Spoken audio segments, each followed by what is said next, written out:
সুপ্রিয় দর্শক, সবাইকে প্রীতি এবং শুভেচ্ছা জানাচ্ছি। তো আমি আপনাদেরকে একটু দেখাতে চাই যে একটা ছোট্ট গাছ, আমি কিন্তু দাঁড়াতেও পারছি না। তো এই যে একটা ছোট্ট গাছ, এই ছোট্ট গাছে আসলে কতগুলো ফলন এসেছে। এই দেখেন, এখানে একটা ফলন, এখানে একটা ফলন, এখানে মানে আমার চারপাশে কিন্তু প্রচুর পরিমাণে ফলন রয়েছে। কিন্তু আলহামদুলিল্লাহ, একটা খুবই আশ্চর্যজনক বিষয় যে এই কুমড়া জাতীয় ফসলে কিন্তু কোনো রকম পোকা আমি দেখতে পাচ্ছি না। এটার একটা কারণ কি জানেন? এটার মূল কারণটা হলো এইখানে কিন্তু বিভিন্ন রকম জৈব পদ্ধতি ব্যবহার করা হয়েছে। এখানে সেক্স ফেরোমন ফাঁদ ব্যবহার করে হয়েছে, এখানে ইয়েলো ট্র্যাপ ব্যবহার করা হয়েছে, যার কারণে কিন্তু এইখানে প্রচুর পরিমাণে ফল হওয়া সত্ত্বেও এখানে কিন্তু পোকামাকড়ের আক্রমণ নেই।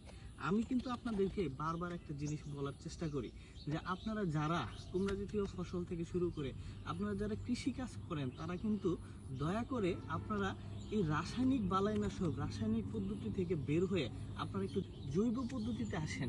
তাহলে কি হবে জানেন? তাহলে আমরা একটা নিরাপদ প্রজন্ম পাবো, একটা নিরাপদ ভবিষ্যৎ পাবো। কারণ আমরা এই যে বাজার থেকে যত রকমের ফল বলেন, সবজি বলেন, যা আমরা কিনে খাই না কেন, এগুলোর মধ্যে কিন্তু প্রচুর পরিমাণে বিষাক্ত পদার্থ রয়েছে। কারণ কৃষকরা কিন্তু মানে এতটা সচেতন নয় কোন কীটনাশক ব্যবহার করার পরে কতদিন পরে এইটা উত্তোলন করতে হবে, বাজারে নিয়ে যেতে হবে, এটা কিন্তু আমরা অনেকেই জানি না। যার কারণে আমাদের কিন্তু শরীর কিন্তু একেবারে বিষাক্ত হয়ে পড়েছে, এমনকি নানা রকম রোগ অসুখ, এগুলোর উপর কিন্তু নানা রকম রোগ বালায় আমাদের এই শরীরটা কিন্তু জর্জরিত করে ফেলছে। জৈবিক পদ্ধতি ব্যবহার করে আপনারা দেখবেন যে আপনারা যখন এই ফলটা খাবেন বা এই সবজিটা খাবেন, তাহলে তখন কিন্তু একটা নিজে থেকে আত্মতৃপ্তি পাবেন যে এটা জৈবিক পদ্ধতিতে ব্যবহার করেছে, একেবারে নিরাপদ সবজি।